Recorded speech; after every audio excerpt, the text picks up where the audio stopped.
My sincere greetings to one and all.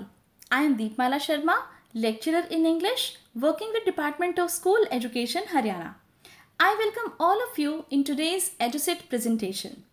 Today's lesson under discussion is for the students of class 11 from their supplementary book Snapshots. It is their lesson 4, Albert Einstein at School, and it is written by a famous biographer, Patrick Pringle, who is a famous New York-based writer, photographer, wildlife biologist and educator. Actually, the chapter is an extract from Patrick Pringle's The Young Einstein, which is an account of Albert Einstein regarded as a dull student at school but who was later considered to be a genius. And same is the central idea of this very chapter under discussion titled Albert Einstein at School. अब यदि मान लीजिए मैं आपसे ये पूछूं कि क्या आपने आइंस्टाइन के बारे में सुना है या पढ़ा है, तो शायद आप सब यही कहेंगे कि हाँ जी, हमने बहुत कुछ सुना है, बहुत कुछ पढ़ा है, राइट। लेकिन फिर भी एक बार आपकी इन्फॉर्मेशन को रिफ्रेश करने के लिए मैं आपको बता दूं कि 9th क्लास में भी हमने एल्बर्ट आइंस्टाइन पर बेस्ड एक चैप्टर पढ़ा था, अ ट्रूली ब्यूटीफुल माइंड। तो अब आपको ध्यान आ गया होगा कि जो भी एल्बर्ट आइंस्टाइन की साइंस के फील्ड में अचीवमेंट्स हैं उनके बारे में, राइट। तो इस बात को कोई भी नहीं भुला सकता कि मॉडर्न साइंस या मॉडर्न फिजिक्स जो है उसमें एल्बर्ट आइंस्टाइन का जो कंट्रीब्यूशन है वो बहुत ज़्यादा है, राइट। उनकी जो थियोरी ऑफ रिलेटिविटी है उसे एक पिलर माना जाता है मॉडर्न फिजिक्स का। Apart from this relativity theory, he won the Nobel Prize in 1921 for physics for his explanation of the photoelectric effect. Okay. इसके अलावा उनका बहुत बड़ा मेजर इम्पैक्ट रहा है in the development of atomic energy, right. And with his passion of inquiry, Einstein is generally considered the most influential physician of the 20th century. He was born on 14th of March 1879 in German city of Ulm. His father was Hermann Einstein, who was a salesman and engineer. His mother was Pauline Koch, and he also had a sister who was 2 years younger to him, and her name was Maza. तो ये तो थी बहुत ही basic सी information about Albert Einstein. Okay, it was just to refresh your knowledge. And इससे पहले कि हम जैसे मान लीजिए चैप्टर के लिए प्रोसीड करें, आपको बताना ये ज़रूरी था कि actually who is Albert Einstein, कि जिनके बारे में हम अभी फर्दर चैप्टर में डिस्कस करेंगे, राइट। लेकिन अब जो बात मैं आपको बताने जा रही हूँ, जो इस चैप्टर के अंदर आप पढ़ेंगे, वो जानकर आप हैरान हो जाएंगे कि ये जो महान वैज्ञानिक हैं जिनके बारे में अभी अभी आपने सुना, उनकी अचीवमेंट्स को समझा। ओके, अब देखिए नोबेल प्राइज़ उनको मिला है, एटॉमिक फील्ड में उनकी इतनी ज़्यादा इन्वेंशंस थी, राइट। रिलेटिविटी पूरी की पूरी फिजिक्स उनके ऊपर बेस्ड है।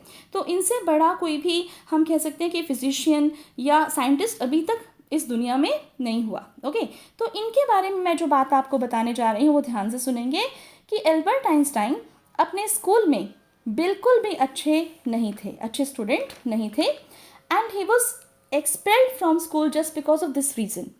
जी हाँ, आपने बिल्कुल सही सुना कि उन्हें स्कूल से निकाल दिया गया था। बेटा, आप जानना चाहते हैं ना कि क्यों और कैसे निकाल दिया गया था? तो चलिए पढ़ते हैं हमारा आज का chapter, Albert Einstein at school, written by Patrick प्रिंकल।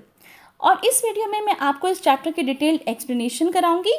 साथ के साथ मैं चैप्टर में जो भी मान लीजिए क्वेश्चंस हैं, ओके, वो जैसे एनसीईआरटी के क्वेश्चंस के लिए तो मैं सेपरेट वीडियो नेक्स्ट सेशन में बनाऊंगी, उसमें हम सिर्फ क्वेश्चन आंसर्स को डिस्कस करेंगे।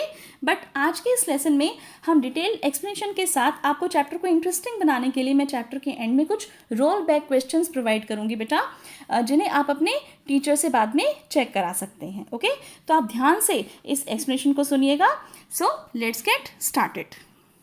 आप देखिए चैप्टर यहाँ से स्टार्ट होता है, ये आपकी स्लाइड पर है। एनसीईआरटी की बुक्स आप चाहें तो खोल सकते हैं, या फिर इस समय आप चाहें तो अपनी स्क्रीन्स पर आप देख सकते हैं। ओके, तो आप ये देखिए कि बहुत ही वैसे तो ऑब्वियस सी बात है कि चैप्टर का जो टाइटल है वो है एल्बर्ट आइंस्टाइन एट स्कूल। ठीक है बेटा, तो ये जो चैप्टर है वो एल्बर्ट आइंस्टाइन के स्कूल के डेज के बारे में है, राइट। एंड चैप्टर की स्टार्टिंग होती है when Albert Einstein is in his school, in his class, and period चल रहा है एक, उनका क्लास के अंदर है, एल्बर्ट आइंस्टाइन बैठे हुए हैं और हिस्ट्री का पीरियड चल रहा है। And his history teacher mister brown Einstein से एक क्वेश्चन पूछते हैं, राइट। लेकिन आइंस्टाइन को उसका आंसर नहीं पता, क्योंकि वो जो क्वेश्चन है वो बेस्ड है डेट्स पर, फैक्ट्स पर, ईयर्स पर, राइट। एंड आइंस्टाइन जो है वो इस ओपिनियन के हैं कि उनको डेट्स या फैक्ट्स को याद रखने का जैसे मान लीजिए कोई भी शौक नहीं है, right. He does not want to learn dates and facts, क्योंकि उनको कोई यूज़ ही नहीं दिखाई देता कि डेट्स और फैक्ट्स को लर्न करने का कोई भी यूज़ हो बेसिकली, ओके। वो ये कहते हैं कि ये सब चीज़ें जो हैं डेट्स एंड फैक्ट्स ये तो बुक्स में लिखी हुई हैं, ओके। और अगर मान लीजिए आपको किसी भी फैक्ट को या डेट को देखना है तो आप जाके कोई भी बुक पढ़ लीजिए जिसके अंदर वो मेंशन्ड है, राइट। तो मेमोराइज करने का, इन चीज़ों को याद करने का, इन चीज़ों के ऊपर टाइम लगाने का एजुकेशन के हिसाब से कोई भी फ़ायदा नहीं है अकॉर्डिंग टू आइंस्टाइन। और इसके अलावा जैसे मान लीजिए जब हिस्ट्री टीचर उनसे पूछते हैं कि फिर क्या है असली एजुकेशन, तो आइंस्टाइन बताते हैं कि just mere learning of facts and dates is not education, real education is actually practical based, okay. Einstein कहते हैं कि प्रैक्टिकल आइडियाज़ पर जो बेस्ड एजुकेशन होती है वही रियल एजुकेशन है, okay. One should be creative. Instead of learning these things, one must understand. Instead of cramming, mugging up these facts and dates, one must understand. Okay? तो चलिए detail में पढ़ते हैं chapter, शुरू करते हैं. आपकी बुक्स एनसीईआरटी की बुक्स आपके सामने होंगी, अदरवाइज आप यहाँ से भी साथ में मेरे पढ़ सकते हैं. स्टार्ट करते हैं बेटा, देखिए. In what year Einstein asked the history teacher did the Prussians defeat the French at Waterloo? तो जो हिस्ट्री टीचर हैं उन्होंने क्वेश्चन पुटअप किया आइंस्टाइन से कि आइंस्टाइन बताइए किस साल में, ओके, जो प्रशियंस हैं उन्होंने वाटरलू में फ्रेंच को डिफीट किया था. अब ये एक बड़ा फेमस वॉर है, ओके, प्रशियंस और फ्रेंच के बीच में जो हुआ था वाटरलू का बैटल. अब उससे जो है आइंस्टाइन से हिस्ट्री टीचर ने उसकी डेट पूछी, मीन्स ईयर पूछा है, okay. I don't know sir. Einstein ने कहा कि सर मुझे नहीं पता. Why don't you know, you have been told it often enough. तो हिस्ट्री टीचर ने कहा कि क्यों नहीं पता तुम्हें, कितनी बार तो बताया है. तो आइंस्टाइन रिप्लाई करते हैं, I must have forgotten, okay, मैं भूल गया हूँगा sir. Did you ever try to learn, ask Mister Brown. Now Mister Brown is the name of his history teacher, right. तो आप ये ध्यान रखेंगे क्योंकि बाद में कैरेक्टर बेस्ड क्वेश्चंस भी आ सकते हैं. एनसीईआरटी में भी मिस्टर ब्राउन पर बेस्ड क्वेश्चन है कि उनकी क्या ओपिनियन थी आइंस्टाइन के बारे में, तो वहाँ पर ये आपको काम आएगा, राइट. तो क्या तुमने कभी, मुझे ऐसा लगता है, मिस्टर ब्राउन ने कहा कि मुझे ऐसा लगता है कि तुमने तो इसे याद करने की कभी भी कोशिश ही नहीं करी. No sir, Albert replied with his usual unthinking honesty. बहुत ही ईमानदारी से एल्बर्ट ने आंसर दे दिया कि नो सर, यानी कि हाँ, मैंने इसको कभी भी याद करने की कोशिश ही नहीं की, right. Why not, history teacher ने पूछा, क्यों नहीं. I can't see any point in learning dates, one can always look them up in a book. तो जैसा कि मैंने अभी आपको बताया ही था कि आइंस्टाइन का बुक्स ये डेट्स और फैक्ट्स को लर्न करने का विश्वास नहीं था इन चीज़ों में, क्योंकि उनको पता था कि बुक्स में ये सब चीज़ें ऑलरेडी मैंशन्ड हैं. Mister brown was speechless for a few moments, okay. तो मिस्टर ब्राउन को आप कुछ भी नहीं सोच रहा था कि वो क्या बोलें. You amaze me Einstein, he said at last. और उन्होंने आइंस्टाइन से कहा कि तुमने तो मुझे सरप्राइज कर दिया. Don't you realize that one can always look most things up in books? That applies to all the facts you learn at school. तो मिस्टर ब्राउन ने कहा कि फिर तो ऐसा है आइंस्टाइन कि जितने भी हमारे सब्जेक्ट स्कूल के अंदर पढ़ाए जाते हैं उनमें जो भी कोई बातें लिखी हुई हैं, ओके, वो सभी बुक्स में है. तो आपको अगर मान लीजिए कुछ भी पढ़ना है, ओके, एजुकेशन लेनी है, तो just go and consult the books. तो इसका मतलब, तो आइंस्टाइन ने कहा कि यस सर, बिल्कुल सही बात है, सब कुछ तो बुक्स में लिखा हुआ है. Then I suppose you don't see any point in learning facts. तो मिस्टर ब्राउन ने कहा कि अच्छा, इसका मतलब तुम्हारा फैक्ट्स को लर्न करने में कोई भी विश्वास नहीं है, राइट. तो frankly sir I don't, said Albert. Albert ने कहा सर फ्रैंकली मैं आपको बताता हूँ कि सच में मेरा फैक्ट्स को लर्न करने में कोई भी विश्वास नहीं है. Then you don't believe in education at all. इसका मतलब तुम्हारे एजुकेशन में भी कोई भी विश्वास नहीं है. Oh yes sir I do. I don't think learning facts is education. अब यहाँ पे एल्बर्ट ने क्लियर किया कि सर मेरा एजुकेशन में विश्वास है, लेकिन मेरे हिसाब से एजुकेशन का मतलब केवल फैक्ट्स को लर्न करना नहीं है. In that case, said the history teacher with heavy sarcasm, perhaps you will be so kind as to tell the class the Einstein theory of education. अब हिस्ट्री टीचर ने बड़े ही सार्कास्टिक वे में कहा. Sarcastic वे का मतलब, सरकाजम का मतलब ironical वे में, ओके, व्यंग्य जैसे करते हैं हम, किसी का मजाक उड़ाते हैं, ओके. तो कहते हैं हिस्ट्री टीचर कि चलिए फिर तो आप हमें बताइए आपकी आइंस्टीन थियरी ऑफ एजुकेशन क्या है. Albert flushed. एल्बर्ट को इस बार थोड़ा सा गुस्सा आ गया. I think it's not facts that matter but ideas, he said. अब ये बात बहुत इंपॉर्टेंट है बेटा, आप इसे ध्यान रखेंगे कि एक्चुअली आइंस्टाइन के हिसाब से जो एजुकेशन है वो क्या है. बहुत इंपॉर्टेंट क्वेश्चन बनता है इस चैप्टर में से, और वैसे देखा जाए तो ये बात बहुत हद तक सही भी है, राइट। तो आप समझेंगे इस बात को। आइंस्टाइन ने कहा कि ये फैक्ट्स जो हैं ये मैटर नहीं करते, फैक्ट्स का कोई लॉजिक नहीं है, डेट्स को याद करने का कोई लॉजिक नहीं है, लेकिन किस चीज़ का लॉजिक है? आइडियाज़ का। Okay, I don't see the point in learning the dates of battles और even which of the armies killed more men. I would be more interested in learning by why those soldiers were trying to kill each other. Okay. तो Einstein ने कहा कि इस चीज़ का कोई भी फ़ायदा नहीं है कि हम डेट्स याद करें कि कौन सा युद्ध कब हुआ था, हम ये ध्यान करें कि भी किस आर्मी ने दूसरी आर्मी को किस लोगों को ज़्यादा मारा, राइट। तो इन डेट्स को, फैक्ट्स को लर्न करने का कोई फ़ायदा नहीं है। ज़्यादातर जैसे मान लीजिए हमारा इंटरेस्ट जो है वो किस ओर होना चाहिए कि why two soldiers were trying to kill each other, कि वो जो सोल्जर्स थे वो एक दूसरे को मारने की कोशिश क्यों कर रहे थे, क्या रीजंस थे उस बैटल के पीछे, फिर उन रीजंस को सॉल्व करना चाहिए। आइंस्टाइन ने ऐसा बोला। That's enough. Mr. Brown's eyes were cold and cruel. We don't want a lecture from you. तो मिस्टर ब्राउन की आइज में अब गुस्सा था। ओके, उन्होंने कहा कि बहुत हो गया, हमें तुमसे कोई भी लेक्चर नहीं सुनना। Okay, you will stay in for an extra period today, although I don't imagine it will do you much good. It won't do the school any good either. You are a disgrace. I don't know why you continue to come. तो डांट लगा दी Einstein के ऊपर mister Brown ने, और कहा कि तुम एज पनिशमेंट जो है एक्स्ट्रा क्लास के लिए बाद में रुकोगे, एक्स्ट्रा पीरियड के लिए रुकोगे। साथ में ये भी कह रहे हैं वो कि मुझे नहीं लगता कि तुम अगर रुक भी जाओगे तो उसका कोई फ़ायदा तुम्हारे लिए होगा या स्कूल के लिए इसका कोई फ़ायदा होगा। और मुझे समझ ही नहीं आ रहा, तुम इतने डिसग्रेस का मतलब एक शर्मनाक चीज़ हो तुम हमारे स्कूल के लिए। ओके, और ब्लॉट। ओके, और तुम क्यों स्कूल में आ रहे हो, मुझे तो ये समझ में नहीं आ रहा। तो इस तरह से एल्बर्ट को डांट लगा दी हिस्ट्री टीचर ने। It's not my wish sir, Albert pointed out. देखिए एल्बर्ट ने फिर आर्ग्यूमेंट किया और ये कहा कि सर मैं अपनी मर्जी से स्कूल में नहीं आ रहा, and he was quite justified saying so. Okay, then you are an ungrateful boy and ought to be ashamed of yourself. I suggest you ask your father to take you away.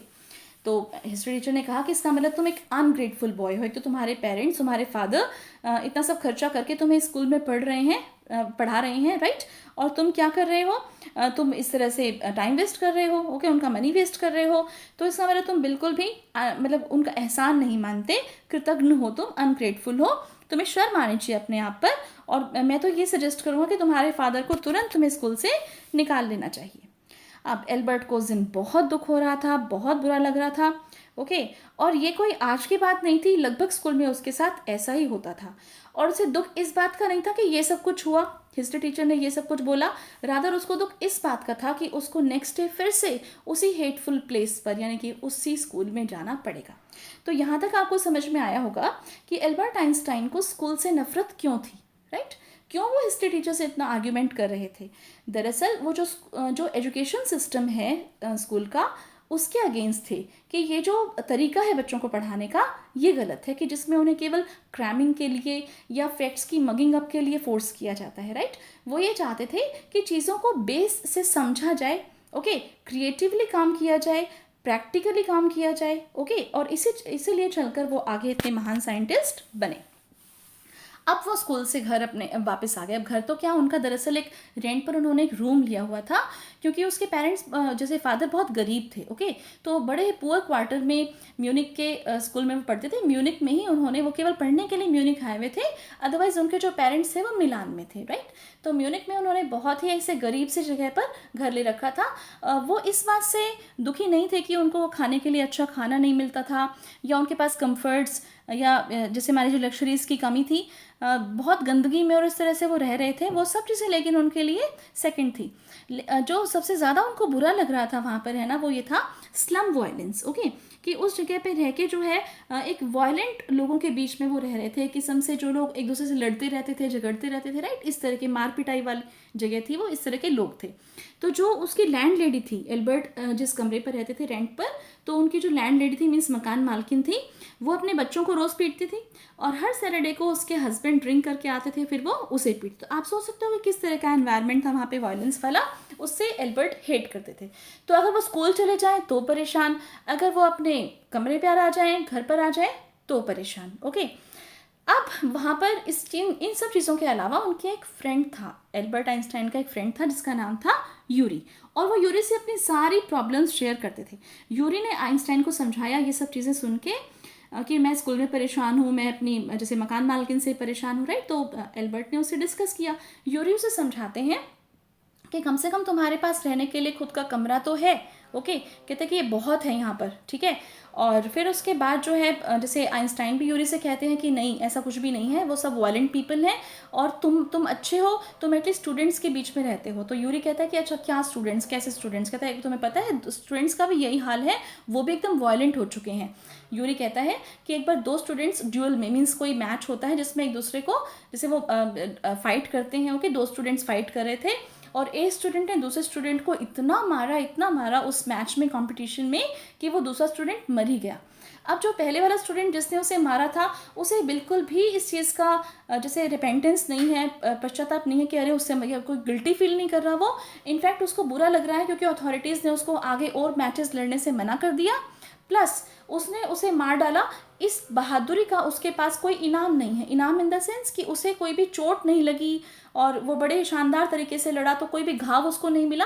क्योंकि अगर मान लीजिए कोई scar या कोई wound, उसको injury ऐसे मिल जाती जिसका निशान उसके पास रहता, तो he would have used that scar as a badge of honour. तो एल्बर्ट को बड़ी हैरानी होती है कि इस तरह की बातें सुन के कि अच्छा इन्हें स्टूडेंट्स कहते हैं, कमाल है ये तो भी। तो फिर यूरी कहता है कि कोई बात नहीं आइंस्टाइन, तुम भी एक दिन, एल्बर्ट तुम भी एक दिन क्या बनोगे, स्टूडेंट बनोगे। अब एल्बर्ट कहता है कि मुझे तो नहीं लगता कि मैं कभी स्टूडेंट बनूंगा, क्योंकि मैं कभी भी स्कूल के जो एग्ज़ाम्स हैं उनको पास ही नहीं कर पाऊंगा और स्कूल में कोई भी डिप्लोमा में नहीं ले पाऊंगा, ओके। अब सेम चीज़ वो मेंशन करता है अपनी कज़न एल्सा के आगे। एल्सा जो है वैसे तो बर्लिन में रहती है अपने फादर के पास, लेकिन वो कज़न है, ओके, एल्बर्ट आइंस्टाइन की, और उससे मिलने के लिए वो म्यूनिक आई है। अब वो एल्सा के सामने भी सेम यही चीज़ बोलता है कि भी एल्सा ऐसा है कि मुझे तो स्कूल की पढ़ाई समझ में आ नहीं रही और मुझे तो नहीं लगता कि जैसे मैं कभी भी पास हो पाऊँगा या मुझे डिप्लोमा मिल पाएगा। तो एल्सा उसे समझाती है कि तुम ऐसे चिंता कर रहे हो, इतना कुछ भी मुश्किल नहीं है, ओके। बहुत ही इजी है। कहते ऐसे बहुत सारे बॉयज़ हैं तुमसे भी ज़्यादा स्टूपिड हैं, लेकिन सभी पास हो जाते हैं, ओके। तुम्हें ज़्यादा चीज़ों को समझने की ज़रूरत नहीं है, जितना कुछ तुमने सीखा है बस तुम उसको एग्ज़ाम में रिपीट कर दो, यही एक लॉजिक है एग्ज़ाम में पास होने का। और फिर एल्बर्ट कहते हैं कि अरे मेरे साथ यही तो ट्रबल है कि मैं थिंग्स को बाय हार्ट लर्न नहीं कर सकता, राइट। तो एल्सा कहती है कि अरे तुम्हें लर्न करने की ज़रूरत ही नहीं है, तुमने पैरट देखा है, तोता देखा है, तोता कैसे रट लेता है सारी चीज़ों को, तो तुम भी ठीक इसी तरह से एक तोते की तरह से सब चीज़ों को रट लो और एग्ज़ाम में लिख के आ जाओ। इसमें तो कोई प्रॉब्लम वाली बात नहीं है। और देखो ना, तुम इस समय भी कोई बुक रीड कर रहे हो, ओके। तो एल्बर्ट ने अपनी आम के नीचे एक बुक ले रखी थी। तो एल्सा ने पूछा कि ये कौन सी बुक है जो तुम इस समय भी पढ़ रहे हो? तो एल्बर्ट ने बताया कि a book on geology, okay. Geology, rocks and things, do you learn that? Elsa ने पूछा जियोलॉजी, ये सब्जेक्ट तुम्हें जैसे स्कूल में पढ़ाया जाता है? तो एल्बर्ट ने कहा कि नहीं, हमें साइंस स्कूल में नहीं पढ़ाई जाती। तो फिर तुम क्यों पढ़ रहे हो इसको? एल्सा ने पूछा, ओके। कहता कि क्योंकि मुझे अच्छी लगती है। Isn't that a good enough reason? क्या ये अच्छा रीज़न नहीं है इस बात के लिए कि मुझे अच्छी लगती है बुक, तो मैं उसको पढ़ रहा हूँ। एल्सा ने कहा कि अरे वो तो ठीक है कि तुम्हें अच्छी लगती है, लेकिन इससे तुम जैसे स्कूल के एग्ज़ाम्स में तो पास नहीं होगे ना, it will not help you, okay, clearing the exams. अब देखिए एल्सा से बस इतनी कन्वर्सेशन होती है। इसके बाद थोड़ा सा हमें और एल्बर्ट के बारे में पता चलता है कि एल्बर्ट का जो इंटरेस्ट है वो साइंस में तो था ही, लेकिन साथ के साथ म्यूज़िक में भी था। वो बहुत अच्छा वायलिन प्ले करते थे, लेकिन लैंड लेडी के कहने पर उनको बंद करना पड़ता था। लैंड लेडी बोलती थी कि ये जो आवाज़ है ये मुझे बहुत चुभती है, परेशान करती है, पहले ही मेरे घर में इतना शोर है। अब एल्बर्ट उसका मतलब समझता था कि भाई वो वायलिन जो है वो पसंद नहीं करती कि लैंड लेडी एल्बर्ट वायलिन बजाए। लेकिन एल्बर्ट को ये पता था कि शोर किसके कारण से होता है घर में। वो चाहता था उसको सुनाना, उसको बताना कि शोर तो तुम्हारी वजह से ही होता है, जब तुम बच्चों को पीटती हो तो वो रोते हैं, चिल्लाते हैं, ओके। और लेकिन फिर एल्बर्ट ने सोचा कि छोड़ो, क्यों आर्ग्यूमेंट किया, इससे बेटर है कि वो चुप ही रहे। अब फिर से वो यूरी से मिलता है और यूरी से कहता है कि भाई यूरी कुछ तो करो, मुझे तो यहाँ से वापस निकलना है, बहुत हो गए बस, ठीक है, अब मैं यहाँ से नहीं निकलना चाहता हूँ। फादर से बात करने का फ़ायदा इसलिए नहीं है क्योंकि वो तो ये कहेंगे कि स्कूल का डिप्लोमा कंप्लीट करके लाओ, ओके। और लेकिन प्रॉब्लम ये है कि मैं स्कूल का डिप्लोमा ये कंप्लीट कर ही नहीं पाऊँगा। मैं केवल, मुझे ऐसा लग रहा है कि मेरे फादर का पैसा ख़राब कर रहा हूँ और सबका टाइम वेस्ट कर रहा हूँ। तो यूरी ने कहा कि भाई ऐसा जो है it will be better for all if I stop now and then what will you do? Yuri ने पूछा कि फिर तुम क्या करोगे, ओके। यूरी ने पूछा कि तुम क्या करोगे? तो फिर आइंस्टाइन ने कहा कि मैं मिलान वापस चला जाऊंगा, देखते हैं कि मेरे फादर क्या करेंगे, ओके हो सकता है मुझे वापस भेज दें। तभी लेकिन आइंस्टाइन को एक बहुत ही माइंड ब्लोइंग आइडिया आया। उसकी जो आइज से एकदम शाइन करने लगी, एकदम चमक उठी उसकी eyes. Yuri, do you know any friendly doctors? क्या यूरी तुम किसी ऐसे डॉक्टर को जानते हो जो तुम्हारा फ्रेंड भी हो? ओके तो यूरी ने कहा कि हाँ मैं काफ़ी मेडिकल स्टूडेंट्स को जानता हूँ, और डॉक्टर का तो खैर नहीं कह सकता। तो फिर कहता क्या तुम्हें किस लिए ज़रूरत है डॉक्टर की? यूरी ने पूछा। तो एल्बर्ट ने कहा जैसे कि मुझे ना सपोज करो कि नर्वस ब्रेकडाउन है, मीन्स घबराहट, ओके। और यदि मान लीजिए कोई डॉक्टर मुझे ऐसा मिल जाए जो मुझे ये कह दे कि हाँ मुझे नर्वस ब्रेकडाउन की प्रॉब्लम है, और स्कूल से मुझे नर्वस ब्रेकडाउन की प्रॉब्लम मीन्स मैं स्कूल के बारे में सोचता हूँ तो मुझे क्या हो जाता है, घबराहट हो जाती है, बेचैनी हो जाती है, और इसके लिए मेरा ट्रीटमेंट ये हो सकता है कि मैं स्कूल से दूर रहूँ। ऐसा कौन कह दे? ऐसा कह दे वो डॉक्टर, लिख के दे दे, सर्टिफिकेट बना के दे दे। कौन चाह रहा था? यस, एल्बर्ट चाह रहा था। और किससे पूछ रहा था डॉक्टर के बारे में? अपने फ्रेंड यूरी से। अब यूरी ने कहा कि मुझे तो नहीं लगता कि कोई भी डॉक्टर ऐसा कहेगा कि तुम्हें नर्वस ब्रेकडाउन है, राइट। और फिर वो कहता है कि एल्बर्ट कहता है कि प्लीज़ तुम सोचो कि कोई ऐसा डॉक्टर हो। तो वो कहता है कि हाँ ठीक है, मैं करता हूँ कोशिश, ठीक है। और फिर एल्बर्ट कहता है कि ओह थैंक यू यूरी। तो यूरी ने कहा कि अरे मैंने बस यही कहा है कि मैं ढूंढूंगा, ओके, कोशिश करूंगा कि तुम्हें ऐसा लगता है कि भी अगर इससे बात बन जाएगी तो एल्बर्ट कहता है कि नहीं, डेफिनेटली मुझे पता है कि तुम कोई ना कोई डॉक्टर ढूंढ ही लोगे, ओके। और वो कहता है कि अगर तुमने नहीं ढूंढा तो हो सकता है कि मुझे सच में ही नर्वस ब्रेकडाउन हो जाए।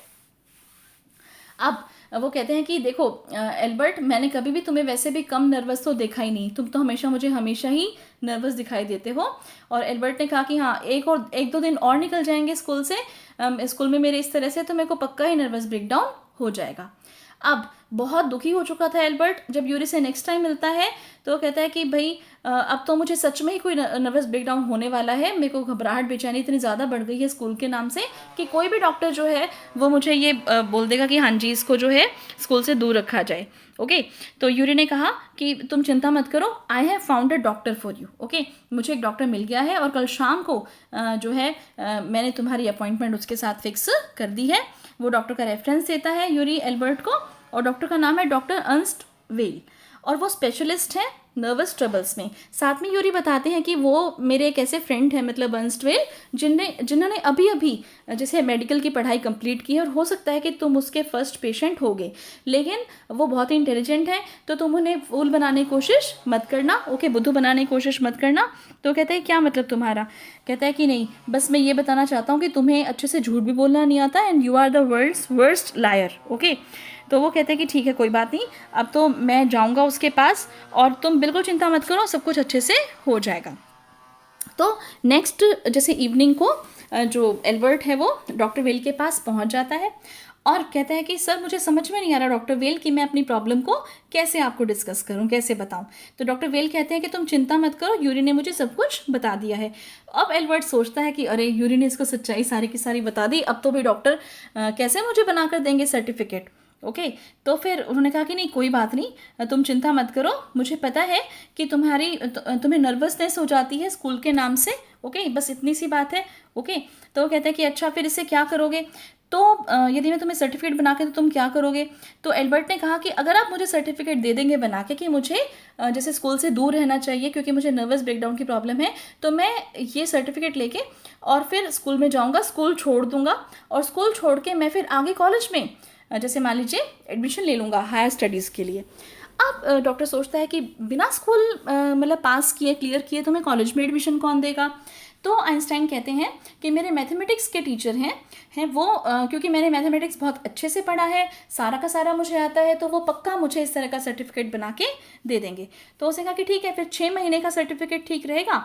तो वो कहते हैं कि हाँ बिल्कुल 6 महीने का ठीक रहेगा, और मैं तुम्हें 6 महीने का ये जो है नर्वस ब्रेकडाउन का सर्टिफिकेट बना के दे देता हूँ कि 6 महीने तक तुम्हें स्कूल से दूर रहने की ज़रूरत है, इन बिटवीन तुम्हें जो करना है तुम कर सकते हो। तो एल्बर्ट को बहुत खुशी हुई कि डॉक्टर ने उसे सर्टिफिकेट बना के दे दिया, ओके। और उसने कहा कि भी सर थैंक यू, आपने इतनी प्रॉब्लम को समझा। कहता कि प्रॉब्लम को क्यों नहीं समझूंगा, मैं तो खुद एक स्टूडेंट रहा हूँ अभी, एंड जस्ट अभी मैंने अपनी स्टडीज़ कंप्लीट की हैं। और फिर एल्बर्ट ने पूछा कि हाउ मच, मीन्स कितनी फ़ीस हुई? तो डॉक्टर ने कहा कि तुम फीस की चिंता मत करो, तुम यूरी को मेरी ओर से कुछ खिला देना, अपनी ओर से कुछ खिला देना, बहुत अच्छा फ्रेंड है वो मेरा भी और तुम्हारा भी। अब एल्बर्ट बहुत खुश था, उसने यूरी को आकर बताया कि देखो ये मुझे सर्टिफिकेट मिल गया है। यूरी ने कहा कि हाँ बहुत अच्छा हो गया, तुम्हें सर्टिफिकेट मिल गया, 6 महीने का सर्टिफिकेट है ये, 6 महीने तक अगर तुम्हें एडमिशन मिल जाएगा तो भी ठीक है, नहीं तो तुम वापस आके स्कूल में फिर से ज्वाइन कर सकते हो। लेकिन एल्बर्ट ने कहा कि नहीं, I will never go back to that place, मैं उस प्लेस पर कभी भी वापस नहीं जाऊँगा, अब बस मैं नेक्स्ट डे हेड टीचर के पास जाऊँगा और ये सर्टिफिकेट उनको दे दूँगा। ओके, वो कहता है कि लेकिन उससे पहले मैथ्स वाले सर से अपना रेफरेंस लेना मत भूलना। राइट, बिल्कुल। मिस्टर कोच ने बिल्कुल अच्छे से एल्बर्ट को जो वो चाहता था वो लिख कर दे दिया। मिस्टर कोच ने लिखा कि जितना मैथ्स जैसे आना चाहिए एल्बर्ट आइंस्टाइन को इस समय, उससे भी ज़्यादा मैथ्स इसको आता है। उसने महसूस किया, एल्बर्ट के सामने फील किया एंड रिग्रेट किया कि भी तुम मेरे क्लास में अपना टाइम वेस्ट कर रहे हो, तुम्हें तो ऑलरेडी इतनी सारी चीज़ें आती हैं। तो एल्बर्ट ने कहा कि सर बल्कि यही एक ऐसी क्लास थी कि जिसमें मैं अपना टाइम वेस्ट नहीं कर रहा था। तो मिस्टर कोच ने कहा जल्दी ही तुम ऐसे बन जाओगे कि तुम मुझे पढ़ाने वाले बन जाओ, और मुझे बहुत अच्छा लग रहा है कि तुम यहाँ जा रहे हो, मुझे पता था एक ना एक दिन तुम यहाँ से चले जाओगे। एल्बर्ट आइंस्टाइन को इन सब चीज़ों का मतलब नहीं समझ में आया, लेकिन मिस्टर कोच को आइंस्टाइन की जो रियल वर्थ थी, रियल वैल्यू थी, कि वो कितना इंटेलिजेंट है, इन सब चीज़ों के बारे में अच्छे से पता था। अब मिस्टर कोच से सर्टिफिकेट मिलने के बाद अब आइंस्टाइन को वेट थी कि भी हेड टीचर के पास जाए और उसको सर्टिफिकेट दे दे और हमेशा के लिए स्कूल छोड़ के चला जाए। लेकिन एल्बर्ट आइंस्टाइन को खुद हेड टीचर के पास जाने की ज़रूरत नहीं पड़ी, बल्कि हेड टीचर ने आइंस्टाइन को खुद ही अपने पास बुला लिया। और आइंस्टाइन ने सोचा कि चलो ठीक है, अच्छा हो गया, खुद ही बुला लिया, इससे मेरा समय काफ़ी बचेगा। हेड टीचर ने बुलाया। आइंस्टाइन सोच रहा था कि फिर से डांट लगाने के लिए बुलाया होगा, लेकिन हेड टीचर ने बोला कि इस बात की अब कोई चिंता, मैं तुम्हें कोई डांट लगाने के लिए यहाँ पर नहीं बुलाया है आइंस्टाइन, मैंने देख लिया है, तुम्हें बहुत अच्छे से ऑब्जर्व कर लिया है, बहुत सारे टीचर्स तुम्हारी कंप्लेंट करते हैं, तुम बिल्कुल भी अच्छी पढ़ाई नहीं कर रहे। ओके, और ना ही तो पढ़ाई कर रहे हो, ना ही स्टूडेंट्स की औरों की पढ़ाई तुम्हारी वजह से हो पाती है, ना ही टीचर तुम्हारी वजह से क्लास के अंदर टीच कर पाता है, और तुम इस समय जो है स्कूल छोड़कर चले जाओ।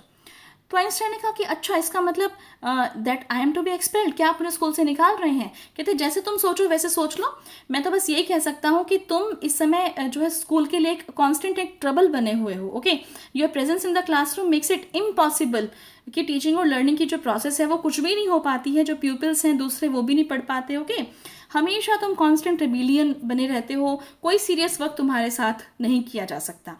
अब एल्बर्ट को लगा कि ये तो भाई हेड टीचर ने खुद ही मेरे को कह दिया कि तुम स्कूल छोड़ के चले जाओ। अब वो जो मेडिकल सर्टिफिकेट था उसकी जेब में, that was almost burning a hole, क्योंकि उसको लगता कि अरे ये सर्टिफिकेट तो मुझे दिखाने की ज़रूरत ही नहीं पड़ी, जिसके लिए मुझे इतने एफर्ट्स करने पड़े थे। लेकिन चलो फाइनली जो आइंस्टाइन का काम था वो तो हो ही गया, वो हमेशा के लिए स्कूल छोड़ के जाना चाहता था, हेड टीचर ने उसको खुद ही बोल दिया कि तुम यहाँ से जा सकते हो। अब एल्बर्ट को लगा एक बार तो कि वो रुक के उस हेड टीचर को सुनाए कि वो उसके बारे में और उसके स्कूल के बारे में क्या सोचता है। फिर उसने सोचा छोड़ो, और हेड टीचर वो वहाँ से सीधा बाहर निकल गया। हेड टीचर ने कहा कि दरवाज़ा बंद कर देना। एल्बर्ट ने इस बात की और कोई ध्यान नहीं दिया, वो सीधा वहाँ से सीधा चला गया, और एक बार भी मुड़कर उसने उस स्कूल की ओर पीछे नहीं देखा। जैसे हेड टीचर ने चले जाओ, वो सीधा चला गया, चलता ही चला गया, और उसने एक बार भी पीछे मुड़कर नहीं देखा स्कूल की ओर, उस स्कूल की ओर जहाँ पर उसने 5 years अपनी लाइफ के स्पेंड किए थे। वो एंटायरली फेडअप हो चुका था उस एजुकेशन सिस्टम से, वहाँ से किसी भी तरीके से निकलना चाहता था, एंड फाइनली वो मोमेंट आ गया था एल्बर्ट के लिए। सिर्फ एक यूरी था वहाँ पर जिसे वो बाय बोलना चाहता था। एल्सा उसकी फ्रेंड थी, इसके अलावा उसका कोई ज़्यादा फ्रेंड्स वहाँ पर नहीं थे, लेकिन एल्सा तो इस समय बर्लिन में थी। Right, goodbye and good luck said Yuri when he left, और यूरी ने कहा goodbye and good luck to you Albert, you are going to a wonderful country, I think, I hope you will be happier there. और Yuri ने इन विशेष के साथ Albert को वहाँ से विदा कर दिया। और इसी के साथ हमारा चैप्टर ये यहाँ पर ख़त्म होता है। लेकिन इससे पहले I have some assignment for you. जैसे मैंने आपको बताया भी था कि इस चैप्टर से रिलेटेड कुछ क्वेश्चंस मैं आपको लास्ट में दूंगी, तो आप ये देखिए, ये क्वेश्चंस हैं। Why did not Einstein see any point in learning the dates and facts? कि आइंस्टाइन जो है वो डेट्स और फैक्ट्स को लर्न क्यों नहीं करना चाहते थे? What did Mr. Koch think about Albert? Albert के बारे में मिस्टर कोच की क्या ओपिनियन थी? मिस्टर कोच कौन है आपको, do you remember? Yes, his maths teacher. What was Albert's theory of education? Okay, theory of education क्या है according to Albert? What did Albert plan to get rid of the school? Okay, क्या plan जो है उसने बनाया था school से जैसे पीछा छुड़ाने के लिए? What did the head teacher tell Albert? और एल्बर्ट को जो हेड टीचर है उन्होंने क्या कहा? अब इन क्वेश्चंस के आंसर्स आप जो आपने अंडरस्टैंड किए हैं चैप्टर अभी मेरे एक्सप्लेनेशन के थ्रू, और बुक से आप रेफरेंस ले सकते हैं, और इन क्वेश्चंस के आंसर्स आपने खुद लिखने हैं और अपने अपने जो टीचर्स हैं, इंग्लिश टीचर्स हैं, उनसे चेक कराने हैं, राइट। और इसी के साथ मैं यहाँ पर ही आज के इस लेसन को वाइंड अप करूँगी और नेक्स्ट सेशन में हम थोड़ी सी इसकी समरी लेंगे, ओके, चैप्टर को समराइज करके, और फिर डिटेल में हम करेंगे सभी क्वेश्चंस के आंसर्स।